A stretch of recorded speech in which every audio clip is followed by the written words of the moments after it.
Le média à la place de CNews ou BFM? Oui ou non? Rendez-vous sur tnt.lemediatv.fr. Bonjour à toutes et à tous, merci d'être avec nous aujourd'hui pour ce nouvel entretien d'actualité. Nous recevons Eugénie Mériot, constitutionnaliste avec qui nous allons parler 5e République.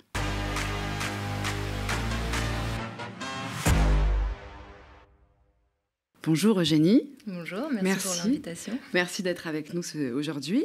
Vous êtes donc constitutionnaliste, vous avez écrit plusieurs livres, et notamment le dernier qui s'appelle « La dictature, une antithèse de la démocratie », point d'interrogation, 20 idées reçues sur les régimes autoritaires, et c'est paru aux éditions du Cavalier Bleu en 2019. Aujourd'hui, j'aimerais discuter avec vous de la 5e République et de la situation dans laquelle nous nous trouvons en ce moment. Et commencer par une première question, parce que je pense que c'est important de remettre les choses un peu à leur place, sur qu'est-ce que la Constitution et à quoi ça sert ? Merci beaucoup. Oui, en effet, c'est important de bien remettre les choses en place dès le début. La Constitution, ce sont les règles du jeu démocratique. C'est une norme de droit, mais c'est aussi une norme de légitimité politique. Donc, peu à peu, la Constitution est devenue de plus en plus juridique au fur et à mesure que le Conseil constitutionnel a fait appliquer la Constitution et a pu contrôler la mise en application de la Constitution. Donc, d'un document politique, la Constitution, elle évolue vers un document de plus en plus juridique. Mais les choses ne sont pas aussi simples, évidemment, puisque qui est l'interprète de la Constitution? Selon notre Constitution de la 5e République, il y a deux interprètes. Il y a le Conseil constitutionnel, mais il y a aussi le président de la République. Et l'interprétation du droit, évidemment, permet politiquement toute une série de choses que juridiquement, on pourrait contester. D'accord. Donc c'est un dialogue permanent, ça se réécrit, ça se réinterprète au fur et à mesure des années et des contextes. Absolument, et le jeu politique va imprimer des lectures à la Constitution. On peut avoir une lecture de notre Constitution qui est parlementaire, on peut en avoir une qui est présidentialiste, mais depuis les années du général de Gaulle, c'est-à-dire depuis le début de la 5e République et en particulier depuis 1962, depuis qu'on a l'élection directe du président au suffrage universel, nous avons une lecture présidentialiste de la Constitution qui n'a cessé de s'accentuer sous le quinquennat d'Emmanuel Macron. D'accord. Donc Emmanuel Macron a pris une décision la semaine dernière assez radicale, c'est-à-dire il a dissous l'Assemblée nationale. Ce pouvoir de dissolution, il fait partie du pouvoir du président de la République, inscrit dans la Constitution.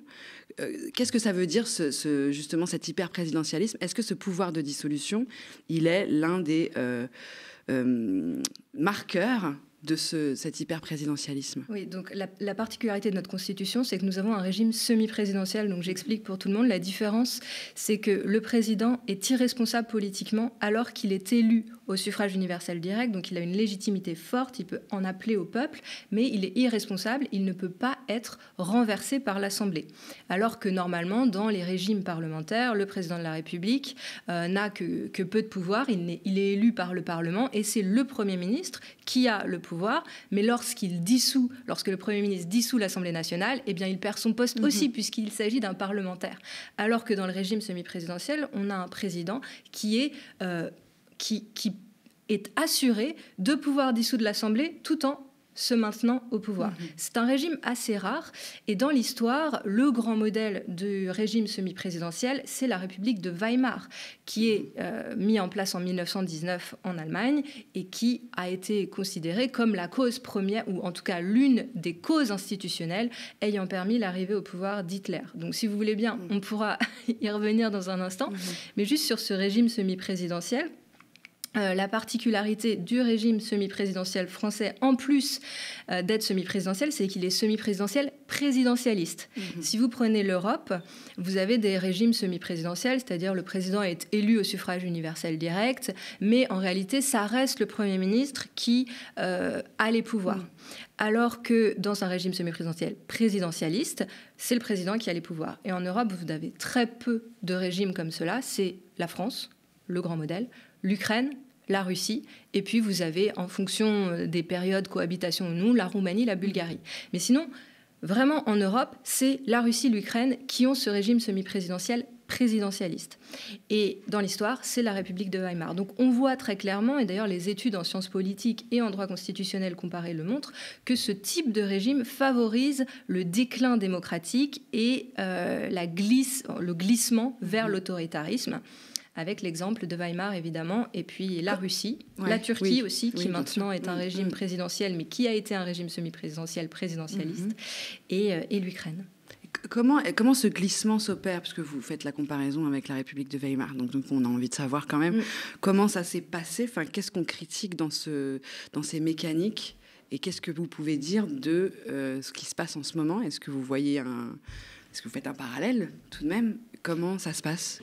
Alors la République de Weimar, la Constitution, c'est-à-dire les règles du jeu, ressemblent trait pour trait presque un copier-coller de la Ve République. Plutôt la Ve République a copié-collé la République de Weimar. Vous avez un article dans cette République donc vous avez un régime où le président est élu directement et vous avez un Premier ministre qui est nommé par le président de la République. Ce président a le pouvoir de dissolution discrétionnaire. Donc ça, c'est vraiment la singularité du régime semi-présidentiel présidentialiste. Discrétionnaire, c'est-à-dire qu'il n'a pas besoin d'en référer à qui que ce soit, ou en tout cas d'avoir l'aval de qui que ce soit. Tout seul, du tout. Dans son bureau. Absolument rien du tout, sachant qu'en Ukraine et en Russie et en Roumanie, en Bulgarie, ce que j'ai mentionné, c'est-à-dire les seuls régimes qui ressemblent un petit peu au nôtre actuel, vous avez le pouvoir de dissolution très très encadré. Il faut qu'il y ait une crise politique, c'est-à-dire qu'il y a un problème au sein de l'Assemblée qui n'arrive pas à trouver de Premier ministre pour que le président puisse dissoudre. Et d'ailleurs en Russie, Vladimir Poutine n'a jamais dissous l'Assemblée nationale, n'a jamais dissous la Douma. La seule dissolution que vous avez eue en Russie, c'était en 93 et c'était Boris Eltsine.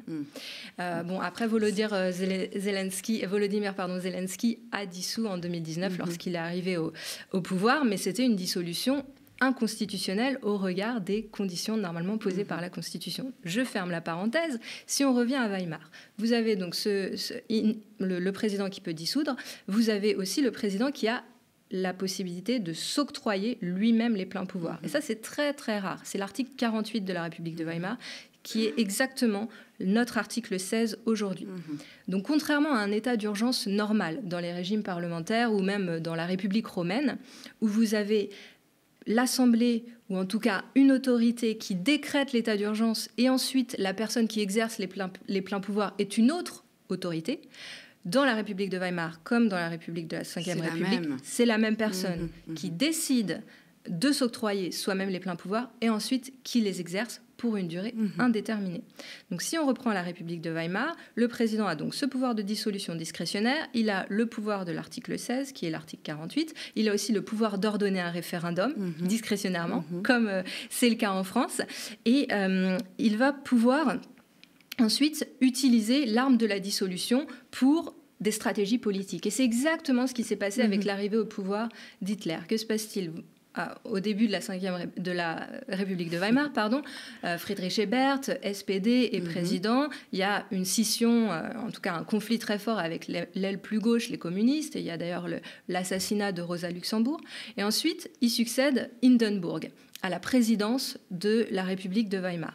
Hindenburg, au départ, le parti nazi, donc il est droite.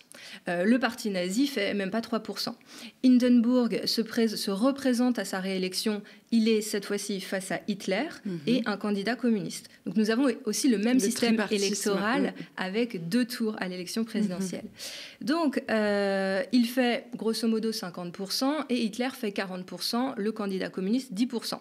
Donc ce sont le report des voix des communistes qui déterminent si Hindenburg ou Hitler est élu. Hindenburg finalement est élu parce que les communistes et la gauche appellent à faire barrage à Hitler. Mais qu'est-ce que fait Hindenburg lorsqu'il est réélu président ? Il dissout l'Assemblée nationale. Et que se passe-t-il ? Hitler fait 40%, donc son parti fait 40%, alors qu'ils étaient juste avant à 3%, ensuite 18%, et là 40%. Et Hindenburg nomme Hitler Premier ministre.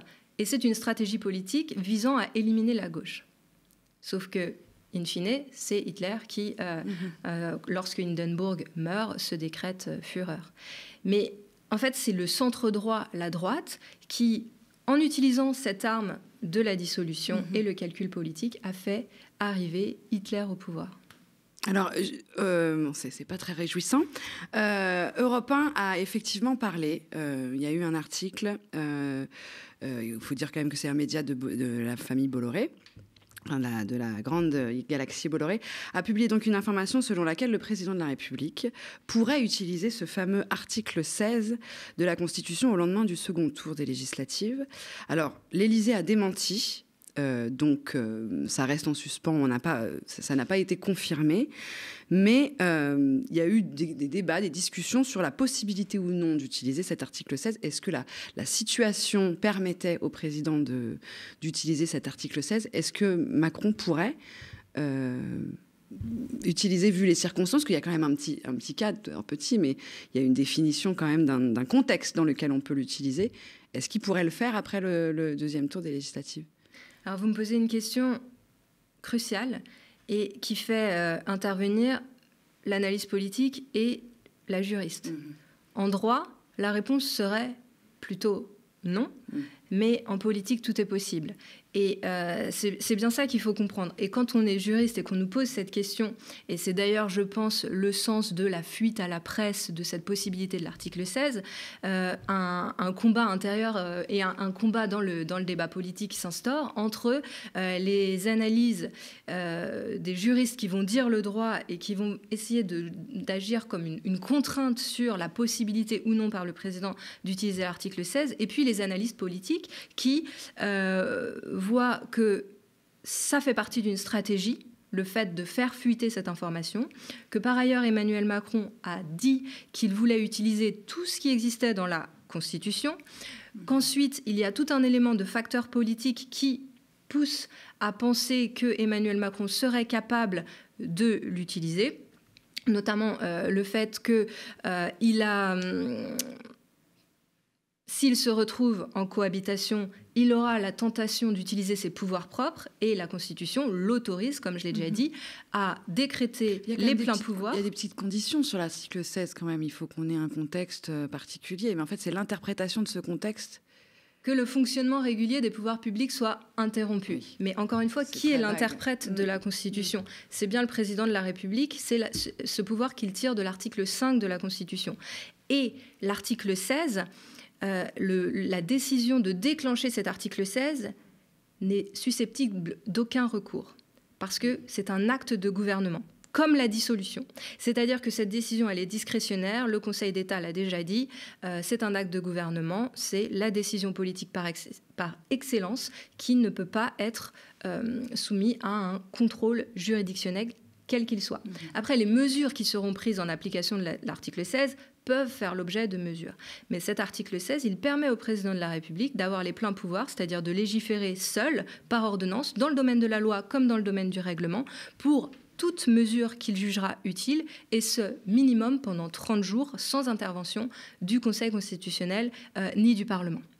Donc au bout de 30 jours, il y a quand même quelqu'un qui doit dire si oui ou non on prolonge ou Au bout de 30 jours, les parlementaires peuvent saisir le Conseil constitutionnel.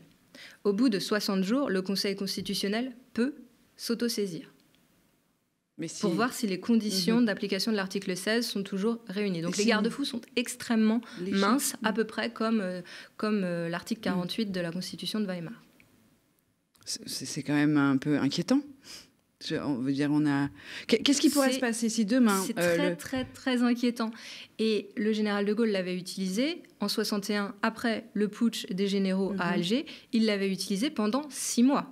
Pendant 6 mois, pour mettre en place toute une série de mesures, notamment créer des juridictions d'exception, des mesures dérogatoires au droit administratif et au droit pénal. Il l'avait utilisé aussi pour proroger l'état d'urgence de la loi de 55 qui était mise en place en même temps, simultanément. Mais dans l'état d'urgence, il faut une loi, il faut faire intervenir le Parlement. Veut, en fait, le président pendant cette période-là. Oui, on peut le résumer ainsi. Et comment ça a commencé sous la République de Weimar ? Au début, ce sont les centristes. Bon, les socialistes ont utilisé l'article 48. Ensuite, les centristes l'ont utilisé de plus en plus, notamment pour faire adopter les budgets sans débat parlementaire. Et c'est petit à petit que l'article 48 est devenu le mode normal de législation sous la République de Weimar. Alors, Heureusement, on n'en est pas là. L'article 16 n'a été utilisé qu'une seule fois et dans le contexte actuel, on pensait que cet article 16 était mort et enterré. Toujours est-il qu'on a fait une très grande réforme constitutionnelle en 2008 et que nous n'avons pas supprimé cet article. C'est pas très réjouissant non plus. Qu'est-ce qui pourrait, les scénarios qui pourraient advenir en cas de soit de victoire d'ailleurs du RN, soit d'une victoire du Front populaire? Comment vous voyez un peu les choses évoluer? Quelles pourraient être les possibilités pour un président qui sera probablement, en tout cas, en cohabitation, même si que d'un côté ou de l'autre?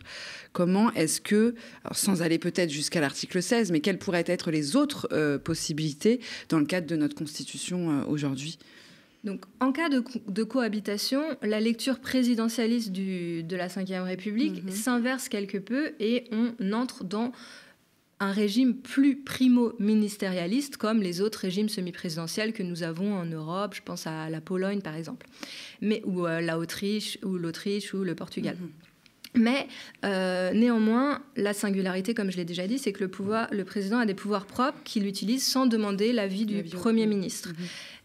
Et ce sont la dissolution. Donc, qu'est-ce qui peut se passer? Le président de la République peut dissoudre à nouveau dans 1 an. Oui. Ça, c'est la première possibilité. Et ce sera l'épée de Damoclès au-dessus de la tête de tous les parlementaires et de l'Assemblée pendant cette première année après les élections. La dissolution, il faut le rappeler, la double dissolution, c'est un enjeu très grand dans notre histoire constitutionnelle. La dissolution, c'est l'attribut de la monarchie, c'est-à-dire la dissolution du chef de l'État discrétionnaire. C'est la monarchie. En 1791, quand on a fait notre monarchie constitutionnelle avec Louis XVI, on n'a pas voulu de droit de dissolution pour le chef de l'État. C'est revenu avec Napoléon. Le consulat à vie. Et ensuite, c'est la Restauration de 1814. Et nous avons 3 grandes crises de dissolution, de double dissolution, si vous voulez, dans notre histoire constitutionnelle. Et de la résolution de cette crise a ensuite dépendu le sort de notre démocratie. Donc c'est très important de bien comprendre ça. La première crise, c'est en 1830, donc à la fin de la Restauration. Charles X dissout, et ensuite, en l'espace de 3 mois, il veut redissoudre. Et d'ailleurs, il redissout. Et ça déclenche la Révolution qui met fin à la Restauration et qui met en place la monarchie de Juillet, dans laquelle la dissolution sera encore utilisée, mais avec beaucoup plus de parcimonie. Et on évolue vers le régime parlementaire. Donc là, ça a été une victoire de la rue, en fait. C'est la rue qui s'est dressée contre la double dissolution de Charles X. La deuxième grande crise, c'est la Troisième République en 1870. Donc, à l'époque, en 1877, il y a une crise. C'est MacMahon qui dissout, qui est un monarchiste, parce qu'on attend la restauration monarchique. Il dissout la Chambre qui ne lui plaît pas, et les élections ont lieu, et la Chambre devient républicaine. Il essaie de redissoudre pour avoir une Chambre monarchiste, mais sous la Troisième République, il faut l'avis conforme du Sénat, qui le lui refuse. Et donc, c'est la célèbre phrase de Gambetta, il faut vous soumettre ou vous démettre. MacMahon démissionne. Victoire du Parlement. Donc, première victoire, victoire de la rue. Deuxième victoire, victoire du Parlement. Et après, le droit de dissolution tombe en désuétude. C'est ce qu'on appelle la Constitution Grévy en 1879. Le président dit, bon, maintenant, la dissolution, c'est fini, c'est monarchiste. Mais elle existe toujours. On ne l'utilisera pas. Et elle reste dans le droit quand même. Enfin, elle reste dans la Constitution. Mais elle n'est pas utilisée. Ouais. Donc on fait une autre interprétation de la Constitution. Et ensuite, sous la 4e République, ce n'est pas utilisé, sauf à la toute fin de la 4e République en 1955. Et puis sous la 5e République, le général de Gaulle met une dissolution qui, cette fois, est complètement discrétionnaire. Donc on retourne à la monarchie. Et la grande crise, c'est 1962. Quand le président, le général de Gaulle, veut instaurer l'élection au suffrage universel du président de la République. Toute la gauche crie au coup d'État, Mitterrand le premier et d'autres, et c'est la seule motion de censure réussie dans l'histoire de notre République. Donc les parlementaires réussissent à s'accorder et renversent le Premier ministre Pompidou à l'époque. Que fait le général de Gaulle? Il dissout immédiatement. Et alors, victoire du Parlement ou victoire du président? Eh bien, élection. Et le général de Gaulle renomme Pompidou. Et donc, victoire définitive du président sur le Parlement en 1962. Et depuis, nous sommes dans cette lecture Nous sommes dans cette interprétation-là où c'est le président qui a l'arme de la dissolution et les parlementaires n'arrivent pas à contrer cette arme de la dissolution. C'est pour ça qu'on parle de monarchie présidentielle, quelque part ? Absolument. Et d'ailleurs, on parle de monarchie républicaine, ce sont les mots de Maurice Duverger, qui est celui qui a théorisé le régime semi-présidentiel, qu'il décrivait comme une dictature. Et il a bien été le premier à comprendre que ce déséquilibre entre le pouvoir de dissolution d'une part et l'impossibilité pour les parlementaires de renverser le président de la République était ce qui créait un déséquilibre et la tentation de l'autoritarisme. Alors, mais là, du coup, parce qu'on parle beaucoup du pouvoir du président, là, on est en élection législative, donc pour les députés, donc le Parlement. Est-ce que, à ce stade, en tout cas, parce qu'on n'est pas encore en 2027 où l'éventualité d'une présidence du RN se pose, est-ce que, à l'heure actuelle, notre Ve République peut nous protéger d'une certaine manière? Est-ce que les garde-fous peuvent fonctionner à l'heure d'une éventualité du Premier ministre issu du RN ? Mais encore une fois, combat intérieur entre la juriste et la politiste qui va vous répondre. En droit, nous avons des garde-fous. Nous avons le Conseil constitutionnel qui est le garant de la Constitution et du respect de la Constitution. Mais nous avons aussi, comme je l'ai déjà dit, le rôle qui est attribué par la Constitution au président dans cette... Donc tout va dépendre de comment Macron va gérer, en fait, cette éventuelle cohabitation avec le RN. Voilà, et l'histoire nous enseigne que les garde-fous juridictionnels sont faibles, même si c'est la grande fable, et évidemment qu'en cours de droit constitutionnel, je reproduis dans une certaine mesure cette fable en disant, voilà, nous avons eu la République de Weimar, et que se serait-il passé s'il y avait eu une cour constitutionnelle puissante au moment de la République de Weimar? Est-ce qu'elle se serait opposée à cette généralisation de l'article 48, et puis ensuite l'état d'urgence, la loi d'habilitation d'état d'urgence ou pas. Et donc, l'idée est que, oui, peut-être, mais en réalité, l'histoire nous prouve que les juridictions n'ont pas joué ce rôle. Si on prend Vichy, par exemple, le Conseil d'État a été zélé dans l'application du statut des Juifs, dans les rejets des recours des personnes juives qui contestaient la perte de leur emploi. Ça a été presque un facilitateur, en fait. Presque, voilà. Une chambre, en fait, pour valider juridiquement des mesures qui étaient... En fait, en situation d'urgence, c'est là où nous avons le plus besoin des juridictions, mais c'est là où les juridictions jouent le moins leur rôle. On peut prendre l'exemple de la Première Guerre mondiale aussi, où le Conseil d'État, c'est à ce moment-là qu'il a créé la théorie des circonstances exceptionnelles qui permet de déroger à notre droit. Alors que justement, c'est à ce moment-là où on aurait besoin du Conseil d'État. Parce qu'en plus, c'est pareil, la lecture de la circonstance exceptionnelle, on peut en faire une lecture très vague, très vaste, très élargie. Voilà, et ça a été utilisé pour le Covid, pour des violations manifestes de la Constitution, notamment dans les délais d'adoption des lois organiques. Donc ça, c'est vraiment le texte de la Constitution est très clair. Et le Conseil d'État et le Conseil constitutionnel ont tous les deux accepté ces violations manifestes de la Constitution pour le Conseil constitutionnel ou de la légalité pour le Conseil d'État. Pareil, pendant l'état d'urgence, on se souvient que le Conseil d'État a validé l'interdiction de manifester à la COP 21 sur le motif de l'état d'urgence. On a récemment le recours contre TikTok qui a été rejeté contre l'interdiction de TikTok en Nouvelle-Calédonie. Qui a été rejeté par le Conseil d'État. Donc, le garde-fou qui est pensé justement pour répondre aux situations de crise, en général, se couche devant les situations de crise. Donc ça, c'est l'analyse politique qui vous parle, mais la juriste a envie de vous dire, peut-être que demain, le Conseil constitutionnel va prendre ses responsabilités et justement agir comme le garde-fou qu'il est censé être en période de crise. Parce qu'il y a un dialogue assez tendu entre le Conseil constitutionnel et certains politiques, puisqu'on l'a vu sur, par exemple, Éric Ciotti parler de hold-up démocratique à partir du moment où le Conseil constitutionnel avait invalidé 40% de la loi asile-immigration. Alors, on se doute un peu qu'il y avait une espèce de stratégie, ce qui était un peu malsain d'ailleurs, parce que une stratégie du gouvernement de faire quand même inscrire ces mesures, sachant que ça allait très probablement être à valider, mais du coup, ça donne un rôle au Conseil constitutionnel qui rentre dans le politique, où une partie des parlementaires vont parler de hold-up démocratique scandaleuse, etc. Ce dialogue, il est quand même assez perturbant, en tout cas. Et on se pose vraiment la question de est-ce qu'il est possible pour les politiques de s'affranchir?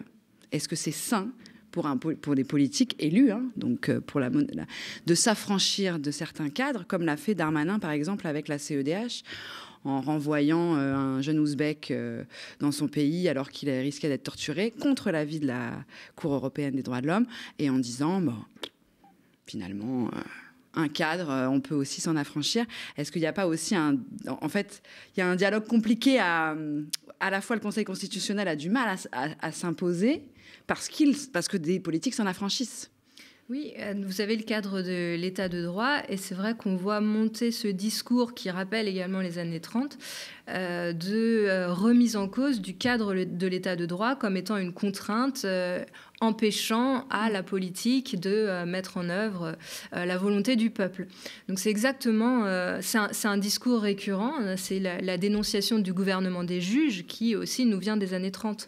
Et donc cette dénonciation-là, évidemment, elle est très dangereuse. Nous avons des obligations internationales qui sont les traités internationaux des droits humains, donc la Convention européenne de sauvegarde des droits de l'homme, mais aussi tous les traités onusiens. Nous avons aussi le cadre de l'Union européenne, vous avez une charte des droits fondamentaux également. Donc nous avons ce cadre-là, ensuite nous avons la Constitution, nous avons le droit, Conseil constitutionnel, Conseil d'État. Mais ils sont dénoncés par la droite, en même temps pour la gauche, c'est vrai que c'est assez difficile de s'en remettre à ces juridictions-là qui, historiquement, n'ont pas joué leur rôle et qui, dans leur mode de nomination, je pense surtout au Conseil constitutionnel et dans une moindre mesure au Conseil d'État, qui, dans leur mode de nomination, sont extrêmement proches du pouvoir exécutif, jusqu'à ce que d'aucuns parlent d'auxiliaire de police administrative pour le Conseil d'État ou d'auxiliaire de l'exécutif pour le Conseil constitutionnel. Donc, en fait, on ne sait plus à qui vraiment s'en remettre. Est-ce que c'est la fin de la Ve? Est-ce qu'on arrive aux limites de la Ve République? Et le général de Gaulle disait « La Cour suprême, c'est le peuple ». Et Emmanuel Macron dit « En démocratie, on ne peut pas craindre le peuple ». Le problème, c'est que l'histoire nous enseigne que la Cour suprême soit le peuple ou la question d'un peuple qui élise des dirigeants autoritaires, c'est l'histoire de la démocratie en réalité. Donc, cette question, elle est extrêmement difficile. La Ve République est une constitution qui contient en elle les germes de la dictature beaucoup plus qu'un régime parlementaire. Et d'ailleurs, à ce sujet, je voudrais dire que la limitation du nombre de mandats à 2 mandats présidentiels, ça peut être... c'est à double tranchant.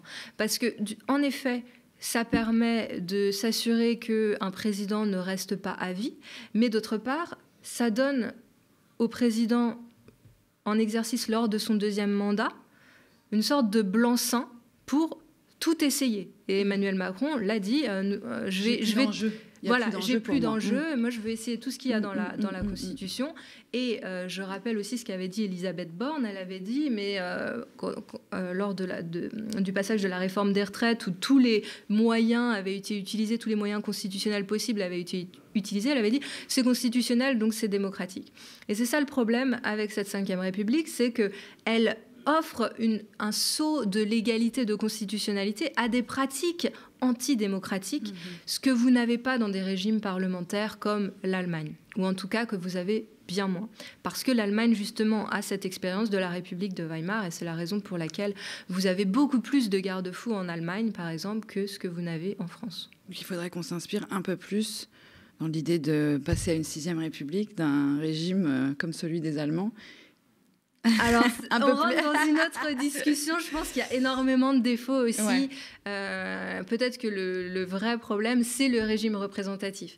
D'accord. En tout cas, le régime en Europe qui est le plus proche du nôtre aujourd'hui, c'est la Russie de Vladimir Poutine. Et c'est la raison pour laquelle cette... dur. Non, cette histoire de mandat, même si elle paraît, pour certains de mes collègues... Il l'avait contourné, c'est pareil, effectivement, en Russie, mais lui, il l'a contourné parce qu'il avait mis Medvedev à la place et il se représentait après une présidence... Et après, il a fait passer dans le droit que c'était sans fin. Absolument. Non, en 2000, Vladimir Poutine est élu. Ensuite, c'est Medvedev qui est élu et qui nomme Vladimir Poutine Premier ministre. Et ensuite, il y a une révision de la Constitution par référendum, ce qui n'est pas permis par notre Constitution, en tout cas par l'article 11, mais De Gaulle l'a fait quand même et le Conseil constitutionnel n'a rien dit, alors que tous les constitutionnalistes, tous les politistes disaient que c'était inconstitutionnel. Donc ça a été fait. Et Vladimir Poutine a supprimé la mention de deux mandats consécutifs, c'est-à-dire qu'en fait, la Constitution de Russie aujourd'hui autorise moins le mandat du président que notre Constitution qui parle de mandat consécutif, ce qui permettrait à Emmanuel Macron de se représenter après un autre mandat. C'est pour ça qu'on évoque la possibilité d'une démission et d'un... Voilà, il faudrait une autre élection entre les deux, mais on peut imaginer un scénario Poutine-Medvedev avec peut-être Monsieur François Hollande, pourquoi pas? Alors oui, je ne sais pas si ça va réjouir vraiment tout le monde. Écoutez, merci beaucoup en tout cas pour toutes ces analyses qui ne sont pas très réjouissantes, mais qui sont importantes en tout cas à comprendre. Il reste l'arme de la destitution et la motion de censure, qui sont aussi des armes au service des parlementaires pour s'opposer à la dérive autoritaire. D'accord, merci beaucoup. Merci. Merci à toutes et à tous de nous avoir suivis pour cet entretien d'actualité. Passez une très bonne journée et on se retrouve très vite.